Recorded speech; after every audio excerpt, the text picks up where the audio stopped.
ขออนุโมทนานะ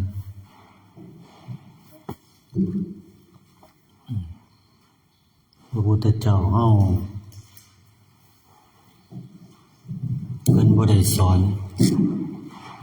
ให้เชื่อเรื่องงมงายเพิ่นสอนให้เชื่อตามความเป็นจริงเพิ่นบ่ได้สอนให้เชื่อเรื่องนับถือ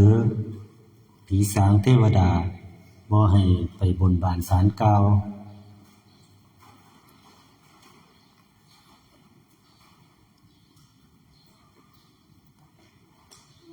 เพิ่นให้เชื่อว่า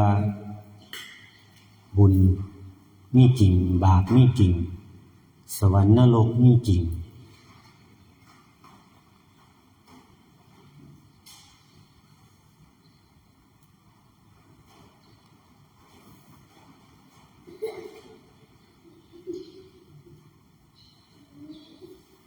เริ่มสิติดแล้วเด้อบัดนี้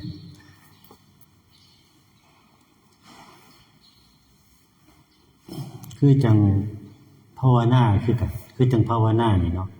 หลวงพ่อเพิ่นให้เฮามาเฮ็ดปฏิบัติภาวนาให้เฮ็ดอุณโลมให้ขึ้นบางคนมาก็เฮ็ดบ่ได้ก็บ่เชื่อนี่คือคนเขาบ่ทันเข้าไปปฏิบัติอีหลีเขาเลยบ่เชื่อเขาเลยบ่เห็นแต่คนเข้าไปพ้อแล้วเขาที่เชื่อตามความเป็นจริงเชื่อตามที่เห็นแล้วก็สิเชื่อโดยสนิทใจนี่คือความเชื่อแต่ว่าถ้าคนบ่เฮ็ดบ่ได้เข้ามาปฏิบัติก็สิบ่เชื่อว่าบ่แม่นดอกมันบ่มีมันบ่แม่นดอกจังซี่บางเทื่อเขาก็บ่เชื่อเฮาแต่คนมาเข้ามาแล้วสิเชื่อนี่ล่ะเพิ่นบอกว่าให้เฮ็ดอิหยังก็อย่าให้เข้าไปพิสูจน์ให้เห็นตามความเป็นจริงให้เอาตัวตนเจ้าของเข้าไปเฮ็ดให้ได้แล้วค่อยจังเชื่อเรื่องนั้นเพิ่นบ่ให้เชื่อเรื่องงมงายคือหยังคือจังนั้นคือจังเว้ามาว่าบ่ให้ไปสะเดาะเคราะห์อิหยังจังซี่เพิ่นบ่ให้ไปบางคนไปสะเดาะเคราะห์ก็ถูกเขาหลอกลวงคือเพิ่นบ่ให้เชื่อเรื่องไปสะเดาะเคราะห์ถ้าคนเฮาอยากสะเดาะเคราะห์อีหลีก็คือไปเอาของไปเฮ็ดทานหรือสิบ่ได้เข้ามาในวัดก็อย่าไปตามโรงพยาบาลจังซี่ฮู้ว่าคิดว่าเจ้าของมีเคราะห์ก็ไปเอาเฮ็ดข้าวกล้องไปให้เอาน้ำไปแจกเอาขนมไปให้จังซี่นี่คือการสะเดาะเคราะห์อย่างหนึ่งถ้าเฮาคิดว่าเฮามีเคราะห์คือการเฮ็ดบุญไปนำนี่ล่ะเพิ่นถึงบอกว่าให้เชื่อที่สิ่งที่เฮาเฮ็ดให้เชื่อว่าบุญมีบาปมีนี่ล่ะเพิ่นถึงบอกว่าให้เชื่อเรื่องนี้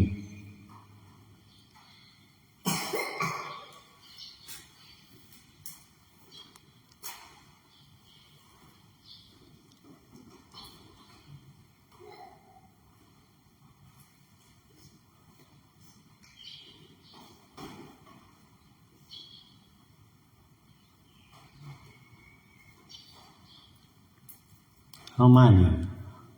เฮาก็เชื่อเรื่องบุญมีบาปมีทานมีเฮามาเฮ็ดบุญเฮ็ดทานหรือเฮาเชื่อเรื่องทานว่ามีอานิสงส์นี่เรื่องทานแล้วเฮาก็ให้มีการรักษาศีลนำให้ถือศีลนำเพราะในภายภาคหน้าไปเฮาบ่รู้ว่าเฮาสิได้ไปอยู่ไสสิได้เกิดเป็นหยังอันนี้ภาวนาก็ให้เขามาเฮ็ดอยู่ไสก็ได้ภาวนาอยู่บ้านเฮาก็เฮ็ดได้บ่ต้องเสียหยังใส่แต่ สติกำลังปัญญาของเฮาให้ภาวนาไปภาวนาเนี่ยถ้าใจเฮาเป็นบุญเป็นกุศลอยู่ตลอดเวลาเนี่ยมันสิซอยเฮาได้หลายคือจังเฮาใส่อุบายต่างๆให้เฮาภาวนาได้นี่ให้เฮาคิดฮอดความตายเด้อให้เฮาคิดฮอดความตายบ่อยๆถ้าเฮาคิดฮอดความตายบ่อยๆเฮาก็สิเฮาระลึกถึงบ่อยๆเฮาบ่ได้เฮาระลึกถึงบ่อยๆให้เวลาอย่างเฮาสินอนเฮาก็คิดว่าถ้าอีก30วินาทีหรืออีก1นาทีเฮาสิตายเฮาสิเฮ็ดจังได๋ให้เฮาคิดจังซี่ให้เฮาภาวนาให้เฮาภาวนาให้เฮาคิดจังซี่ปุ๊บมันสิอยู่กับสติกับเจ้าของอยู่ตลอดเวลาเลยบางเทื่อมันก็เผลอไปแน่แต่ว่าให้พยายามให้ระลึกนึกถึงความตายคือสมัยพระพุทธเจ้าเฮาเพิ่นถาม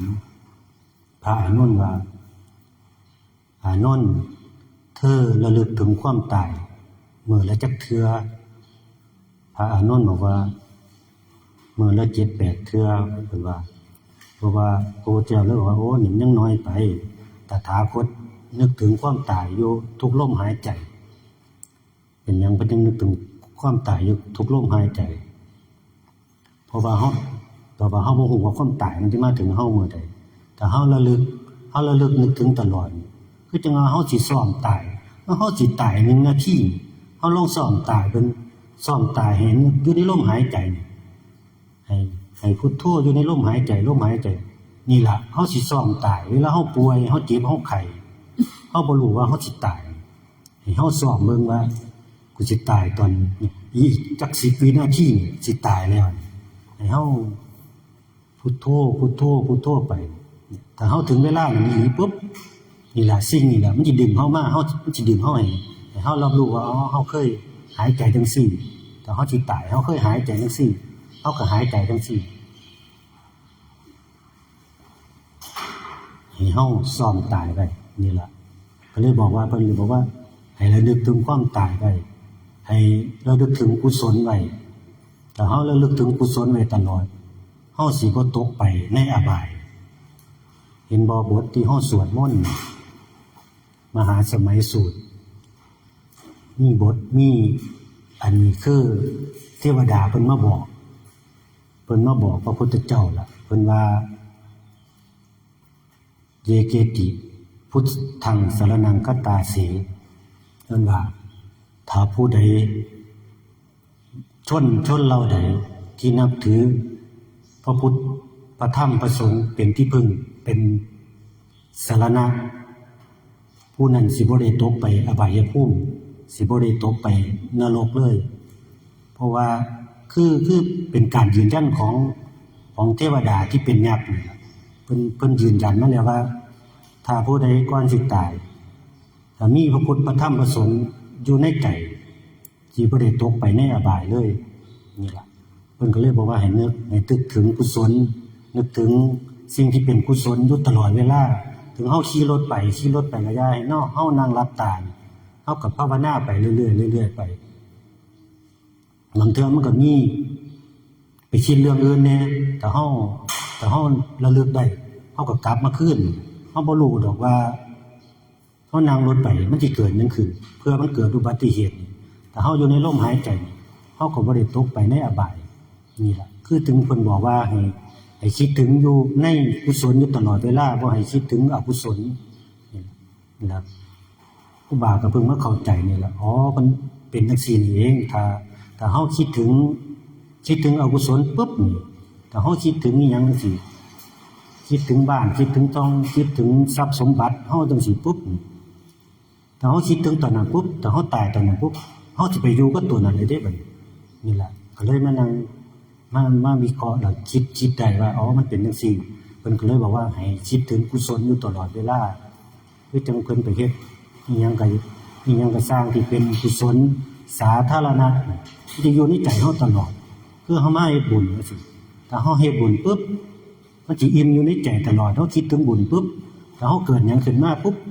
ถ้ากระทันหันคือเฮาแต่เสียชีวิตตายขึ้นมาปุ๊บนี่เฮาสิบ่ได้ตกไปอยู่ในอบายนี่ล่ะเพิ่นบอกว่าให้เฮาอยู่ในกุศลเวลาสินอนเวลาสิลุกขึ้นให้ระลึกถึงกุศลอยู่ตลอดเวลาเฮาสิหลับไปเฮาก็หลับไปในกุศลนั่นล่ะแต่ถ้ามันมีหยังขึ้นมาปุ๊บเฮาก็บ่ได้ตกไปในอบายนี่ล่ะมันบอกว่าให้เชื่อในเรื่องบุญกุศลให้เชื่อต้องกรรมสัตว์โลกย่อมเป็นไปตามกรรมบ่มีผู้ใดดลบันดาลให้ผู้ใดได้นี่ล่ะฝากไว้ซำนี้ล่ะเนาะ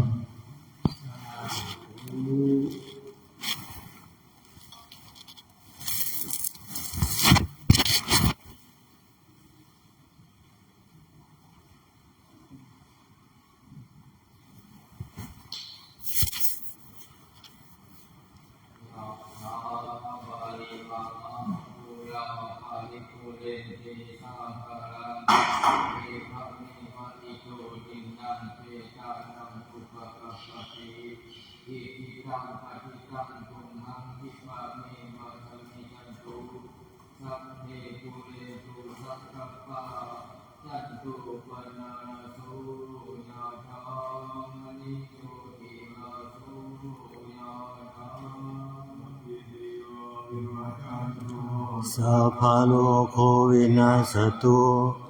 มาเตภวัตวันตรายโยสุขีทีขายุโกภวะ